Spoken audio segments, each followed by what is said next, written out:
లో భాగంగా వీటి మీద పెడుతుంది. కాబట్టి ఏంటంటే డబ్బులు డైరెక్ట్గా ప్రజా సంక్షేమ పథకాలకి ప్రజలకు ఉచితాలు కింద రూపంలో వెళ్ళడం లేదు. ఓకే, మరొక అంశం అండి, ఇందాక శ్రీనివాస్ రెడ్డి గారు మాట్లాడింది కూడా power bill, house power bill చాలా ఎక్కువ వస్తుంది అంటున్నారు.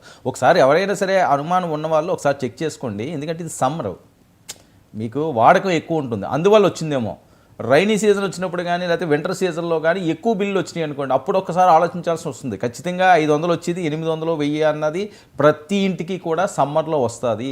సమ్మర్లో వాడకం ఎక్కువ ఉంటుంది, ఏవో కూలర్లు ఉంటాయి, ఏసీలు వాడతారు, మామూలు టైంలో పెద్దగా యూజ్ చేయరు. అందుకని 300-400 ఆ డిఫరెన్స్ వస్తుంది. శ్రీనివాస్ రెడ్డి గారికి కాదు, చాలామంది కూడా ఈ డౌట్ వచ్చి ఉంటుంది, అదేంటి మొన్న అలా వచ్చింది ఇప్పుడు ఇలా వచ్చింది అని. ఖచ్చితంగా 300 నుంచి 500 రూపాయలు పెరుగుతాయి ప్రతి ఇంటికి, ఎక్కడ చూసినా సరే మీకు అది పెరుగుతుంది. ఆ ప్రాబ్లం ఏమన్నా అయ్యి ఉండొచ్చేమో కాక, ఎక్కువ ఫ్యాన్స్ వేసుకుంటుంటారు.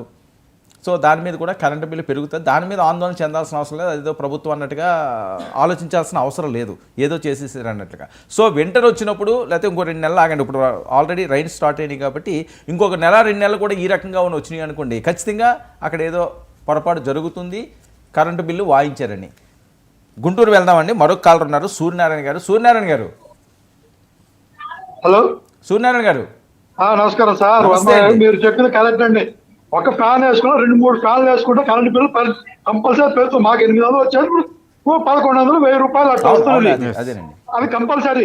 దాన్ని ఏదో పెద్ద పూచిగా చూపిస్తున్నారు. ఇంకోటి రేషన్ అండి, ఒక్కసారి వచ్చి వెళ్తాడు, ఒక అరగంట ఉంటాడు బజార్లో, ఉండడు. మళ్ళీ మేము డ్యూటీలకు వెళ్తాం డ్రైవర్ని, ఎప్పుడు వస్తాడో తెలియదు, ఎక్కడో ఉంటాడు.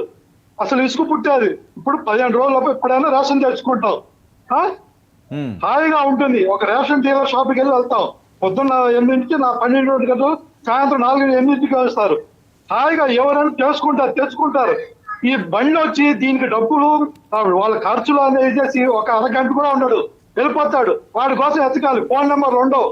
ఆ నెల పోయినట్టే బియ్యం, కందిపప్పు ఈడు, ఏమి ఇచ్చేవాళ్ళు కాదు. అట్లా ఇప్పుడు మాకు ప్రశాంతంగా ఉందండి. డీలర్షిప్ బాగుంటుంది. డీలర్ దగ్గర తీసుకెళ్ళి చాలా ఉత్తమమైన పని. వీళ్ళు ఆ బజార్ వచ్చి మా కిందటి గారి దగ్గర వ్యాన్ పెట్టుకుంటారు, అమరావతి రోడ్ లో డబ్బులు తీసుకెళ్తున్నారు. అక్కడ వ్యాన్ బహిరంగంగా ఖాతా బియ్యం వేయకుండా డబ్బులు చేస్తున్నాడు. మీరు మీ కంకుడు బిక్కి దగ్గర మీరు ఒకసారి కెమెరాలు పెట్టండి, అమరావతి రోడ్ లో కెమెరాలు పెట్టండి, కొన్ని ఏరో కెమెరాలు పెట్టండి. డబ్బులు ఇచ్చేస్తున్నాడు వ్యానోడు. ఓకే, వ్యాన్ డబ్బులు ఇచ్చేస్తున్నాడు. ఎంత పబ్లిక్ గా తీసుకెళ్తున్నారు డబ్బులు కూడా. అసలు పెద్ద పెద్ద అపార్ట్మెంట్ లో వాళ్ళు కూడా బియ్యం తీసుకెళ్తున్నారు. అసలు ఎంత మంది కార్ డ్రైవర్ని, నాకు అవసరం. పెద్ద పెద్ద అపార్ట్మెంట్ లో పింఛను, ఇంట్లో 2 ఎంప్లాయీస్ ముసలాకు పింఛను ఇప్పిస్తున్నారు. అలా చాలా ఉదాహరణలు చూపిస్తానండి. అవన్నీ కూడా చాలా తీయాలి. సరైన వాడికి రావట్లా. నేను నా 2 అమ్మాయిలు ఎప్పటి నుంచి అడుగుతున్నాండి, 2 పిల్లలు తీసేయాలని. అసలు తీసేయడం వల్ల అట్లా మార్పులు చేర్పులు చేయించాలంటే ఇప్పుడు మన అడిగాను, అంటే వాళ్ళు రావాలంట, పెళ్ళైన రావాలి. వాళ్ళు కుదరదు, మాకు పేరు తీసేయండి, వాళ్ళిద్దరు పేర్లు, పిల్లల పేర్లు పెళ్ళిళ్ళు అయిపోయారు, మాకు 2 చాలంటుంటే వాళ్ళు రావాలంట. అది మాకు కుదరని పని కదండి. వాళ్ళు ఎక్కడో ఉంటారు వాళ్ళు.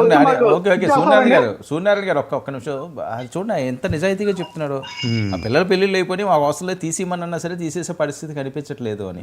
ఇప్పుడు ఏంటంటే రేషన్ డిపోలు ఓపెన్ అయినాయా, చెప్పినప్పుడు తీసేయాలి కదా వాళ్ళు. అవును సూర్యనారాయణ గారు, బాగుంటుంది కదా. సూర్యనారాయణ గారు ఒకసారి నాదా మానవ గారు దృష్టిలో పెట్టుకోవాలండి. వాళ్ళు రావాలి, చేయాలనుకూడదండి. అవును, ఏదో ఆన్లైన్ ప్రాసెస్ అలా పెట్టినా సరే మీరే తీసుకుంటారేమో కదా. అదే చెప్పా, మా అల్లుడికి చెప్పా, వినుకొండలో ఉంటారు. ఒక ఆన్లైన్ మా ఫోటోను, ఆధారు, రేషన్ పెడతాను, ఒకవేళ కుదిరితే చేయండి అన్న. మీరు ఏం చేస్తుంటారు సూర్యనారాయణ గారు? నేను కార్ డ్రైవర్ అండి. ఓకే, సరే ఎలా ఉందండి ఈ ఏడాది పాలన ఎలా ఉంది? మీరు కార్ డ్రైవర్ అంటే మీరు చాలా మందితో మాట్లాడుతుంటారు. నాకు అన్ని ఏరియాలు తెలుసండి. ఆయన వడ్డీలు ఇస్తే ఇచ్చారు 5 సంవత్సరాలు జగన్ గారికి. ఎక్కడ పరిపాలనకు పైసా పెట్టుబడి పెట్టలా, పరిపాలన ఒకే చోట కూర్చొని చేశాడు. ఇప్పుడు ఈయన పరిపాలనకి అటు ఖర్చు పెట్టాలా, అభివృద్ధికి చూసుకోవాలా, అందరు రావాలా, అది ప్రజలకు తెలిసే మార్గం ఇలాంటి మీడియా కూడా చెప్పట్లేదు.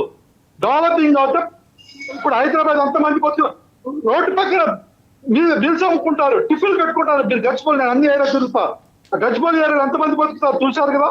ఎన్ని రాఘవేంద్ర రూపాయలు హోటల్ బతుకుతున్నారు చూసారా? రాఘవేంద్ర రూపాయలు ఎక్కడెక్కడ వాళ్ళు వస్తున్నారు, మన వాళ్ళు బతకట్లా. జార్ఖండ్, బీహార్ నుంచి వచ్చి బతుకుతున్నారు ప్రతి ఒక్క హైదరాబాద్ లో అన్ని హోటల్స్ లో. మన వాళ్ళు బతకట్లేదు. మనకి ఫ్రీకి అలవాటు పడ్డారు. మన డబ్బులన్నీ అటు పోతున్నాయి, బీహార్కి, హర్యానా, జార్ఖండ్ అటు. హైదరాబాద్ ఎక్కడ చూసినా వాళ్ళే. ఎన్ని హోటల్స్ ఉన్నాయని చూసారు మీరు హైదరాబాద్ లో?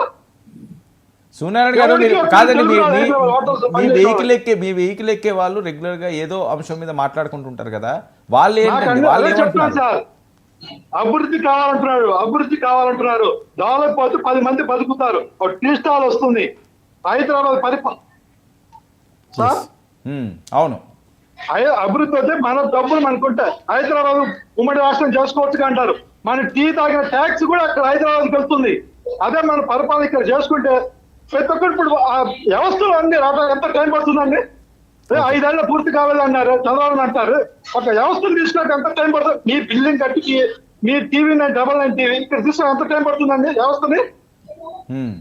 అది వ్యవస్థ ప్రజలకి ఎడ్యుకేట్ చేసే మీడియా కూడా ఉండాలండి. వ్యవస్థలన్నీ హైకోర్టు, ఈ కోర్టు, ఇవన్నీ ఎన్ని వ్యవస్థలు రావడానికి ఎంత టైం పట్టిందండి? వాళ్ళకి ఎంప్లాయీస్ కి ట్రైన్స్ వేసి, బస్సులు వేసి, కార్లు వేసి ఎంత కష్టపడి ఎంత డబ్బులు పెట్టారండి? అది తెలియదు జనాలకి. ఫ్రీ ఫ్రీ ఫ్రీ అంటారు. ఈయనక ఒట్టించి ఇస్తారు ఇక్కడ, అందుకే పంచాడు డబ్బులు. అది జనాలకి అర్థమైపోవట్లేదు, తెలియట్లేదు. ఓకే ఓకే ఓకే సూర్యనారాయణ గారు, మీ ఆవేదన అర్థమైంది. ఇదండి ఆయన ఓపెన్ గా చెప్తున్నారు. సూర్యనారాయణ గారు చూడండి, ఒక కారు డ్రైవర్కి ఎంత అవగాహన పూరితంగా ఆయన మాట్లాడుతున్నారో ఒకసారి వినండి. ఇక్కడ సంక్షేమ థ్యాంక్ యూ సూర్యనారాయణ. యాక్చువల్గా సూర్యనారాయణ గారు మాట్లాడే మాట మీద మనం మాట్లాడాలి. ఈ విషయం మీద ఏంటంటే ఇక్కడ పథకాలు ఉంటాయి. ఈ పథకాల్లో 2 రకాల పథకాలు ఉంటాయి. ఆయనకి ఆ భేదం తెలియకపోయినా అది పట్టేశారు, నాడి పట్టేశారు. చూడండి, ప్రజలు ఈ నాడి పట్టి, అంటే ఒక రకంగా చెప్పాలంటే వైసీపీ పాలనలో బటన్ ద్వారా అద్భుతంగా డబ్బులు వెళ్ళిపోయాయి, ప్రజలకి అకౌంట్లోకి వెళ్ళిపోయాయి, కరోనా ఉన్న వెళ్ళిపోయినాయి. కానీ ఇప్పుడు కూటమి పాలన వచ్చిన తర్వాత తగ్గింది. ఇప్పుడు సూర్యనారాయణ గారి మాటల్లో అది తగ్గినా మాకు పర్లేదు, మాకు అభివృద్ధి కావాలని అడుగుతున్నారు ఆయన. అంటే ఏంటి, మాకు డబ్బులు ఇవ్వకండి,